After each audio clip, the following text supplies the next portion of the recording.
Hi, I'm Tom Jones, and welcome to another free art lesson. I'm here in Raleigh, North Carolina, and we're having a special event this week. It's called Art of the Carolinas. It's the largest gathering of student artists, teachers, and vendors from around the world. A lot of fun's being had this week. I hope you'll continue joining me with this free art lesson.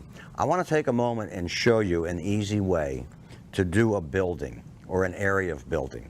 One of the mistakes I think that can be made with student painters, beginning painters, is that they have a tendency to maybe look at the sketch and say, I need to paint everything in this building with a small brush and then move on from there. I want to show you an easy way, a simple way of painting the building, and then from there putting the trees and the mountain behind it, and the building will stand out beautifully. Stay with me. You're going to see a quick building being painted here with little ease. I'm going to take a color such as maybe a little yellow. And what I want to do is I want to put a little yellow on the side of the building, like so. And then I'll take a little bit of red and I'll just put a couple of brush strokes of red in there. I might go over and pick up just a little bit of my yellow ochre. And I'll put just a little bit of yellow ochre in there, just for a little fun. Now, you might think that this building needs to be painted even more, but the fact is, this building is really done. What I'm going to do at this point is I'm going to dry this. I want to show you how I can put darks around the building, put in some windows and doors, and a little bit of shading under the eaves or shadows, and it'll be complete. Stay with me, I'm going to go ahead and dry it. Now it's completely dry, and it must be dry before I go to the next stage. I'm going to do the trees next. I didn't do the trees at the same time of the building because I want you to digest a little bit about how simple this was, just putting down several brush strokes. Now I'm going to do the trees, and I want to show you separately how simple that can be. I've got these little spray bottles, and they have some color in them. This one happens to have a lemon yellow, so I'm going to put just a few dots of that lemon yellow at the top of the tree area to create a little warmth at the top. And we'll leave a little white space also when I paint the mountain behind it. Just a little touch over here. And then I'm going to take a light green. This is a little bit of a green with a yellow and a hooker green. So it's yellow with a touch of the hooker green color, which gives me a nice spring-like color, a light green color. So these little dots will signify that there's some texture and so forth in the tree area. Now what I'm going to do is I'm going to take a moment again, and I want to dry this. Then we're going to come back, and I'm going to show you how to create the look of these buildings, and it's done very simply. Now it's completely dry, and it must be before I go to the next stage, because I'm going to put a darker mountain behind this area, and I don't want the color from the trees or the building obviously to bleed up into that. So watch what I do. This is a fun part for me. I enjoy this. I'm going to pick up some nice rich dark color. In this case I've got some Prussian blue. I've got a little bit of my quinacridone rose to warm it up a little bit. And I'm going to come in and I'm going to start putting in the look of a mountain. I'm going to keep it relatively simple because it's really not about the mountain as such. It's about these buildings over here. But it's the mountain that's going to anchor basically what I'm doing here. So I put in a little bit of green. I went to a hooker green. I changed color just a little bit. So I want a variety of color. I'll go back to my Prussian blue again. I'll pick up a little bit of Prussian blue and I'll put in a couple of brush strokes of that. Now what I'm going to do is I'm going to come in and I'm going to pick up a cerulean blue. This is my light blue. This is a very, very light blue. It's a very pretty blue. And I'm going to add just a little bit of cerulean to that. Now what I want to do is I want to create the edge of where the tree is, first of all. And I'm going to simply take my brush. I'm going to hold it on its side so it's sort of straight up and down this way. Not flat, but this way. And I'm going to drag the color toward me just to show you how I'm going to create the edge of the tree. And then we're going to go ahead and move into where the building is. And you'll see the building all of a sudden start to pop. You'll see the edge of it. Here's what I'm going to do. I'm going to make sure I got a nice dark rich color. I've got my Prussian blue. And watch what I do now. I'm going to come along the edge of the top edge of the building. And I'm simply going to create a nice sharp, crisp edge at the top of the roof line of this building. Okay? So what I'm going to do is just drag this color down right around the edge of the building here.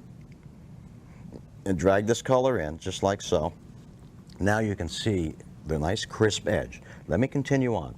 In this case, I'll pick up maybe a little bit of my quinacridone rose, and I'll add a little bit of that color in there, just to change, have a little variety of color going on here. So I'm going to come back in and create the edge coming all the way across the secondary building that's in front. Now I got to remember this is a mountain back here, so we want it to look a little bit like a mountain.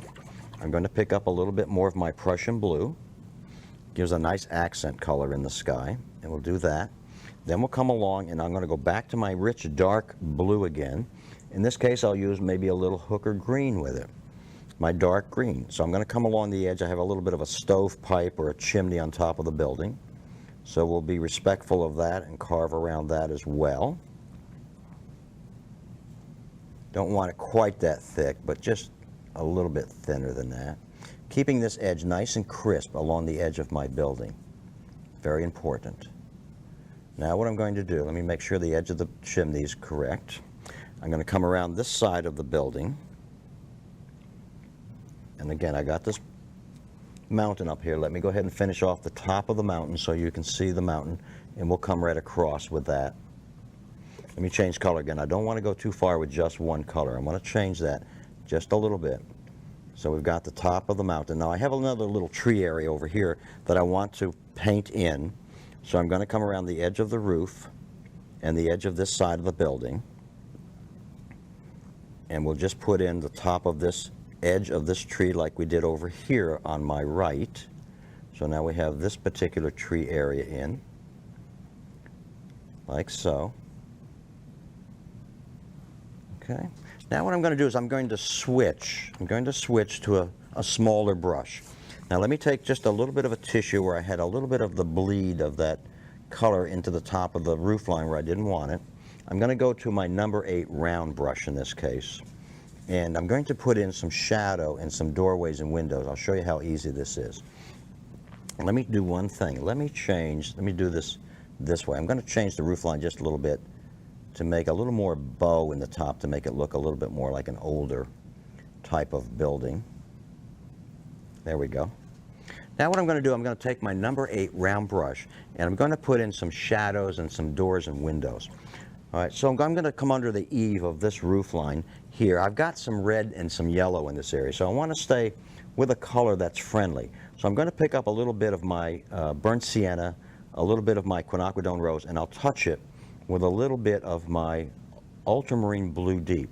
Now I don't want it to go to too much of a blue. I want to keep sort of the red tint to it, but I want to keep it dark enough. So I got a little bit of my ultramarine blue deep along with quinacridone rose and burnt sienna. I got a nice rich dark, almost a mahogany color. Now what I want to do is I'm going to separate these two buildings. So I've got the side of the building here, and I'm going to put in a little bit of water in my brush, and I'm just going to soften this edge now so I can separate this building from that building. And I'm doing it with just this little bit of dark. Now what I'll do is I have an eave here, so I'm going to contend with this eave. I'll do the same thing. I'll pick up a little bit of my burnt sienna and ultramarine deep and a little bit of my quinacridone rose and do the same idea here of a shadow under the eave. A little bit of water on my brush, just soften the edge with a little water. And now I've got a shadow underneath that eave there. Let me soften it just a little bit more, like that, so you can see where there's a shadow there. Now I want to keep this fairly light on this side because I want to have this side of the building dark where my finger is. This side will be a little lighter. So let me pick up a little bit more of my mixture of quinacridone rose, burnt sienna, and ultramarine deep, and let me come over to this side of the building, and we'll make this side of the building just a little darker. It'll be on the shadow side of the building here. Same idea, just bring that color across. So now you can see this side of the building from this side of the building, this side being obviously a little darker. I'm going to add just a touch of blue to that, just to get it a little bit more rich color. There we go. See how that jumps out? Now what I'm going to do, you can see this building separates from this building. I'll do a little bit up here with the sky as well. We'll pick up a little bit of our ultramarine blue, our burnt sienna with a little bit of cobalt or yellow ochre. That's what I'm looking for. A little yellow ochre and burnt sienna. Get it a little lighter. Oops. Don't want that to bleed in. We want to get this lighter here. So it's a little darker, separating this edge of the roof from this edge of the roof here. So we got a nice separation there. Let me bring the color out just a little farther on the roof.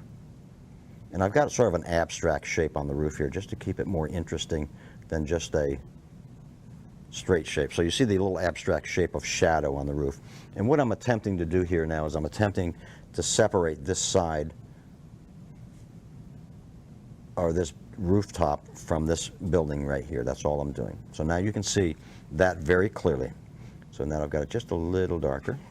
Now what I want to do is I want to come in and I want to put in some doors and windows in here. But what I want to do first is I'm going to take a moment and dry this. I'll put a couple of windows and doors in these buildings so that you can see how it completes. Now it's completely dry, so let's go ahead and move on. What I'm going to do now is I'm going to show you how I would put the doors and the windows in. And let's go ahead and do that right now. So I'm taking some dark. I'm using in this case a little bit of my Prussian blue and a little bit of my quinacridone rose. I'm going to just put in a couple of suggestions for a couple of windows. It doesn't have to be elaborate. Just a suggestion of a couple of windows on this building, which I think you can see now. Let's do a door on this side of the building right here. We'll just put just a simple brush stroke for a doorway. And then we'll do a couple of windows on this side. So I'm using a very dark color. I'm using my Prussian blue. And in this case, I'm using a little bit of quinacridone rose. Not that that's important. You can use any color you want, but just make sure that it's a nice, rich, dark color. I think that's the important thing to remember. Now, a couple of more brush strokes on the roof line here, and I think we'll have it. I'm going to just take and put a little bit of a brush stroke here just to suggest a little bit of facing on the front of this particular building, like so. Hope you can see that. And then I'm going to do it down this side just a little bit. And that kind of gives us an indication that there's a little bit of a roof line there. A little bit more dark, maybe as a shadow effect here in a couple of areas. You can do as much or as little of this as you want, but just as an example. But that's how you can actually show your building in an interesting area around the building by simply putting in a couple of brush strokes for the building, putting some darks around it, then coming in and putting in just a suggestion of shadows and doors on your building. And that's all you need to have an interesting building. See how it pops? Now, I know that you would never forgive me until I show you how I'm going to finish the tree area in the foreground. So let me just take a moment and do that. I'll just show you quickly how I would approach that. I'm going to take a little bit of green with a little bit of my blue, and I'm going to add just a little shadow effect to this tree area. Maybe a little too intense, so let me stop and start again. All right, with a lighter color, a lighter value. And just do a little shadow side to the tree. That's all I'm showing here. But see how I just do a little dry brush, and it just creates a little more texture to the tree area, like so. And that's all I need there. Then what I'll do is I'll come in and do the same thing on this side, and I'll show you how I'll finish the foreground. So just a little shadow side to the tree area like this. You know, notice how I've kept some of the light area. I didn't cover it all up. So it's just a little bit of a dark to create a shadow side to the tree. And that's all you'll need for that. Now what I'll do is I'll take the foreground. Remember that this area is warm here with the buildings, warm colors. So I want to retain that idea. So I'll pick up a little bit of the yellow, and I'll come in and just put in just a little bit of yellow area in front of this building to start with. And then we'll go to a little darker color and a little cooler color away from that area. So let's come back and take a little bit more of our green and so forth, and let's put a little darker color further away from this area of the building here. A little warmer at the building, area of the building, a little cooler and darker away from that building. And this is how I would just simply fill in this area around the building, just to create an area of grass. A little more color right here in the foreground. I'll continue it right on across. I'll get darker again over in this area. And that's all you need to do, just a simple approach to the foreground. Now you can be a little more elaborate than what I'm doing here if you wish, but that's a simple approach of how to do a building without doing a lot of detail with a lot of brushwork and so forth. It was a couple little brush strokes here and there. I dried it, put the darks around it, then came in and put in some detail. I hope you've enjoyed this lesson.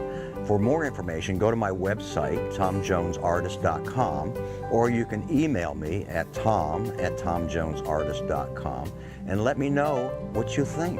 I'd like to hear from you. That's all for now. See you soon.